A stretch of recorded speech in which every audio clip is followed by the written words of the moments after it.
الحمد للہ والصلاة والسلام علی رسول اللہ وعلی آلہ وصحبہ وموالہ۔ محترم بھائیو، السلام علیکم ورحمۃ اللہ وبرکاتہ۔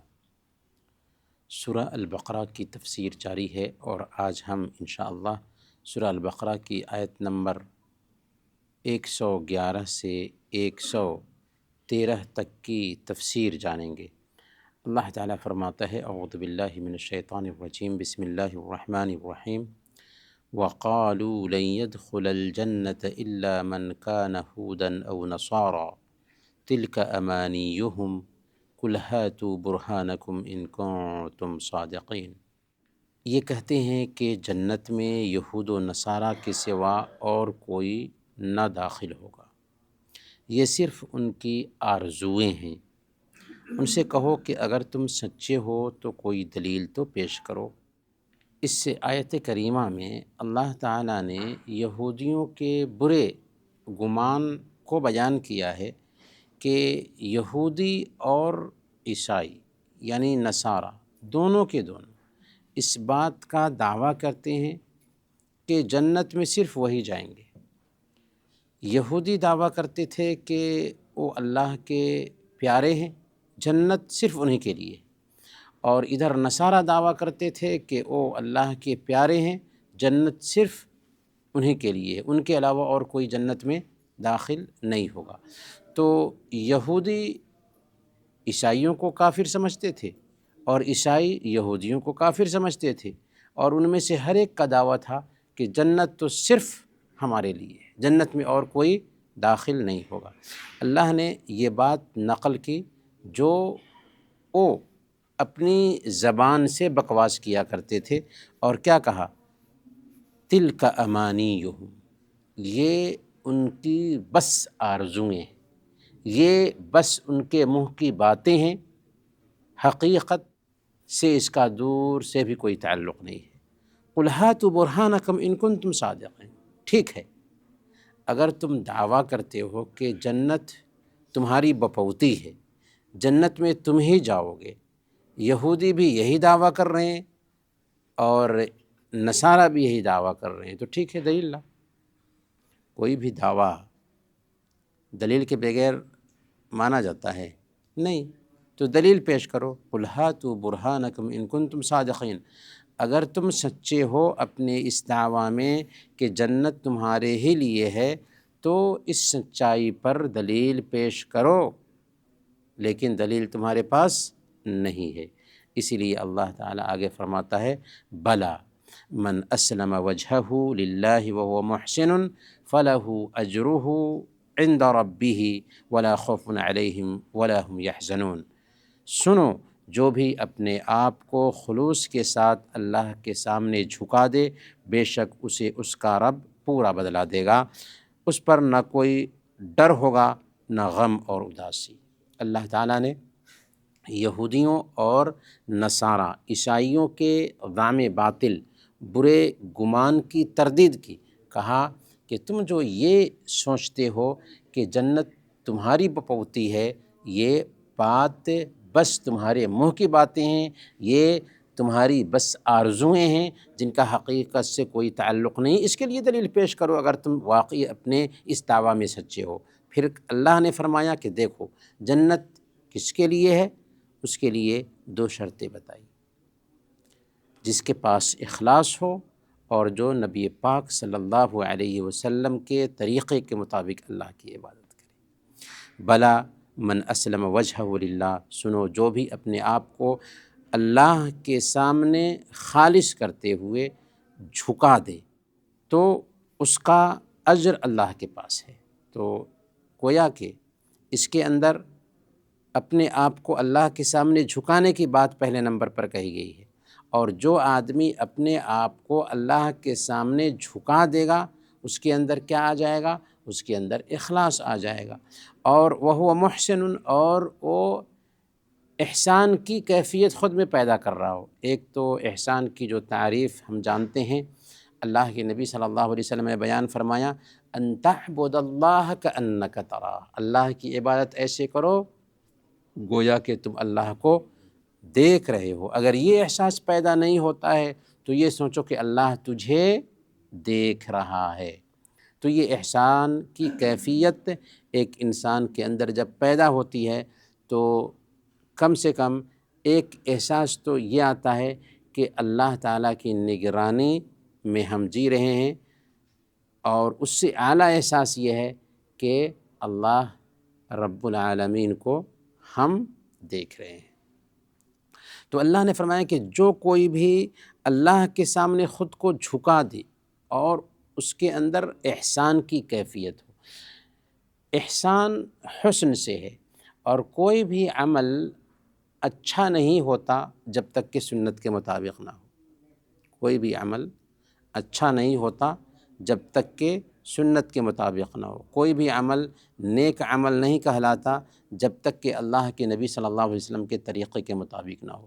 تو گویا کہ آیت یہ یاد دلاتی ہے کہ جو کوئی بھی اللہ کے لیے نیک عمل کرے گا اور وہ نیک عمل پیارے نبی صلی اللہ علیہ وسلم کے طریقے کے مطابق ہوگا، اسی کے لیے اس کے رب کے پاس اجر اور ثواب ہے۔ ولا خوف علیہم، اور ان پر کسی طرح کا ڈر نہیں ہوگا، ولا ہم یحزنون، اور نہ ہی وہ غمگین اور اداس ہوں گے۔ ڈر بھی نہیں ہوگا اور غمگین اور اداس بھی نہیں ہوں گے۔ ڈر کس چیز کا اور اداسی کس چیز کی؟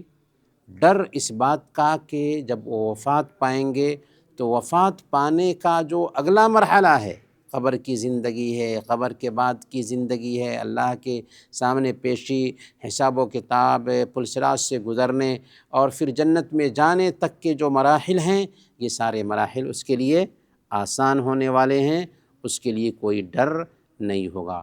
ولا ہم یحزنون، اور وہ اداس بھی نہیں ہوں گے۔ کس بات پر اداسی؟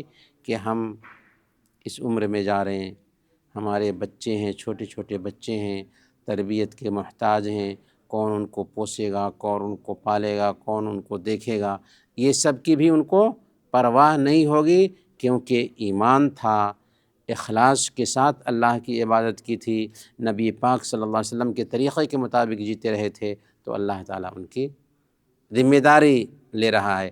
تو وہ اگرچہ 40 سال کی عمر میں وفات ہو گئی، لیکن اللہ تعالیٰ ان کی ذمہ داری لے رہا ہے، اللہ تعالیٰ انہیں کھلائے گا پلائے گا۔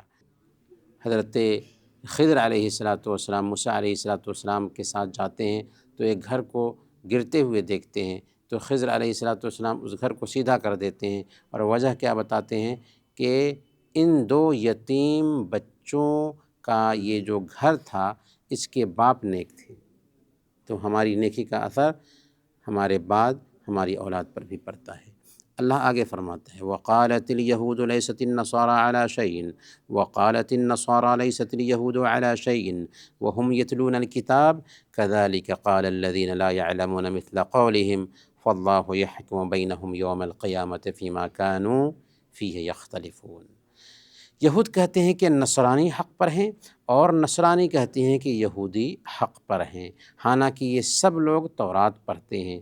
اسی طرح انہیں جیسی بات بے علم بھی کہتے ہیں، قیامت کے دن اللہ ان کے اس اختلاف کا فیصلہ ان کے درمیان کر دے گا۔ اس میں اسی بات کی وضاحت کی جا رہی ہے جو آگے گزری ہے کہ یہودیوں کا دعویٰ کیا ہے کہ وہی حق پر ہیں اور نصرانی کافر ہیں، اور نصرانیوں کا عقیدہ کیا ہے کہ نصرانی ہی حق پر ہیں اور یہودی کافر ہیں۔ آپ دیکھیں آج بھی بائبل کو اٹھائیں گے تو اس میں تورات بھی ہے، انجیل بھی ہے، اور یہ عیسائی دونوں پر عمل کرتے ہیں، حالانکہ انہی یہودیوں نے عیسیٰ علیہ السلام کو نعوذ باللہ دینا کا بیٹا ٹھہرایا اور ان کی تکفیر کی، اور عیسائی بھی ان کی تکفیر کرتے تھے۔ تو دونوں ایک دوسرے کی تکفیر کرتے تھے، دونوں اس بات کا دعویٰ کرتے تھے کہ جنت میں خود وہی جائیں گے، دوسرے نہیں جائیں گے، وہ کافر ہیں، اس کے باوجود بھی اس کتاب پر وہ عمل کرتے ہیں، اور آج تک بائبل میں دونوں کتابیں ہیں، تورات بھی ہے، انجیل بھی ہے، حالانکہ تورات میں بھی تحریف واقع ہو گئی، انجیل میں بھی تحریف واقع ہو گئی۔ اللہ نے کہا کہ یہودی کہتے ہیں کہ وہی حق پر ہیں، اور نصارہ کہتے ہیں کہ وہی حق پر ہیں، حالانکہ یہودی تورات میں عیسیٰ علیہ السلام کی بشارت دیکھتے، اور نصارہ کہتے ہیں کہ وہی حق پر ہیں، حالانکہ خود نصارہ حضرت موسیٰ علیہ السلام کی سچائی اپنی اس کتاب میں انجیل میں پاتے ہیں۔ تو سچائی کو دیکھنے کے باوجود وہ حق کو جھٹلاتے ہیں۔ اللہ تعالیٰ فرماتا ہے كَذَلِكَ قَالَ الَّذِينَ لَا يَعْلَمُونَ مِثْلَ قَوْلِهِمْ، ایسے ہی کہا ان لوگوں نے بھی جو نہیں جانتے ہیں ان کے قول کے جیسے۔ مطلب یعنی مکہ کے مشرکین بھی یہی کہتے تھے۔ کیا کہتے تھے؟ کہ حق پر ہم ہی ہیں۔ تو جیسے یہودی دعویٰ کرتے ہیں کہ وہی حق پر ہیں، جیسے نصارہ دعویٰ کرتے ہیں کہ وہی حق پر ہیں، اسی طریقے سے مشرکین بھی دعویٰ کرتے ہیں کہ وہی حق پر ہیں، دوسرے سب کے سب باطل پر ہیں۔ آج بھی کیا دیکھیں گے، جتنے بھی دھرم ہیں اس دھرتی پر، سب کا دعویٰ کیا ہے؟ ہم ہی حق پر ہیں۔ اللہ تعالیٰ فرماتا ہے فَاللَّهُ يَحْكُمُ بَيْنَهُمْ يَوْمَ الْقِيَامَةِ فِيمَا كَانُوا فِيهِ يَخْتَلِفُونَ، اللہ تعالیٰ قیامت کے دن ان کے اس اختلاف کا ان کے درمیان فیصلہ کرے گا۔ اچھا، اگر کوئی آدمی دعویٰ کرتا ہے کہ ہم حق پر ہیں تو حق کو جاننے کا معیار کیا ہوگا؟ سورسز ہوں گے، کتاب ہوگی جو وہ پیش کریں گے۔ دنیا میں جتنی بھی مذہبی کتابیں ہیں ان ساری کتابوں کو جمع کیجیے، ان سے 4-5 سوالات کیجیے، وہ کیا اللہ کی طرف سے ہیں؟ اگر اللہ کی طرف سے ہیں تو کب اتری، کن پر اتری، کتنے دنوں میں اتری، اور کیسے ان کی حفاظت ہوئی؟ یہ سوالات ان مذہبی کتابوں سے پوچھیں گے تو ان مذہبی کتابوں کے پاس یہ سوالات کے ٹھوس جوابات نہیں پائے جاتے۔ لیکن قرآن کریم سے یہ سوالات پوچھیں تو قرآن کریم ان سارے سوالات کا تشفی بخش اور ٹھوس جواب دیتا ہے۔ کیوں؟ اس لیے کہ قرآن صرف مسلمانوں کی کتاب نہیں، ساری انسانیت کے لیے اترنے والی کتاب ہے، اور صرف کسی ایک زمانے کے لیے نہیں، قیامت کے دن تک انسانیت کی رہنمائی کرنے والی کتاب ہے۔ اسی لیے قرآن کہتا ہے ان الدین عند اللہ الاسلام، اللہ کی نظر میں سچا دین صرف اسلام ہے۔ قرآن کہتا ہے وَمَن يَبْتَغِ غَيْرَ الْإِسْلَامِ دِينًا فَلَن يُقْبَلَ مِنْهُ، جو کوئی بھی اسلام کے علاوہ کسی اور دین کی چاہت رکھے گا وہ اس سے قبول نہیں کیا جائے گا، وہ فی الآخرۃ من الخاسرین، اور وہ آخرت میں گھاٹا اٹھانے والوں میں سے ہوگا۔ اور نبی پاک صلی اللہ علیہ وسلم صحیح مسلم کی روایت کے مطابق بیان فرماتے ہیں والذی نفسی بیدہ لا يسمع بی احد من هذه الامة یہودی ولا نصرانی ثم يموت ولم يؤمن بالذی ارسلت به الا كان من اصحاب النار، قسم ہے اس ذات کی جس کے ہاتھ میں میری جان ہے، جو کوئی بھی اس امت کا چاہے وہ یہودی ہو یا عیسائی ہو میرے پیغام کے بارے میں سنتا ہے اور مجھ پر ایمان لائے بغیر مر جاتا ہے، وہ کہاں جائے گا؟ جہنم میں جائے گا۔ تو یہ ہے عقیدہ ہمارا، جو ٹھوس عقیدہ ہے۔ یہودیوں نے بس منہ کی باتیں کی کہ ہمارے لیے ہی جنت ہے، عیسائیوں نے منہ کی باتیں کی کہ ہمارے لیے ہی جنت ہے، یہاں تک کہ مشرکین بھی یہی دعویٰ کرتے ہیں۔ اللہ تعالیٰ نے فرمایا کہ یہ سب منہ کی باتیں ہیں، آرزوئیں ہیں، تمنائیں ہیں، حقیقت سے اس کا کوئی دور سے بھی تعلق نہیں۔ سچائی صرف اور صرف کہاں ہے؟ اسلام میں۔ اللہ رب العالمین کا شکر ہے کہ اس نے ہمیں مسلمان بنایا، تو اس دین کو سیکھنا ہے، اس پر عمل کرنا ہے اور اپنے گھر میں اسے لاگو کرنا ہے۔ اللہ تعالی ہمیں اسی توفیق عطا فرمائے۔ آمین۔ وصلی اللہ علی نبینا محمد وعلی آلہ وصحبہ اجمعین۔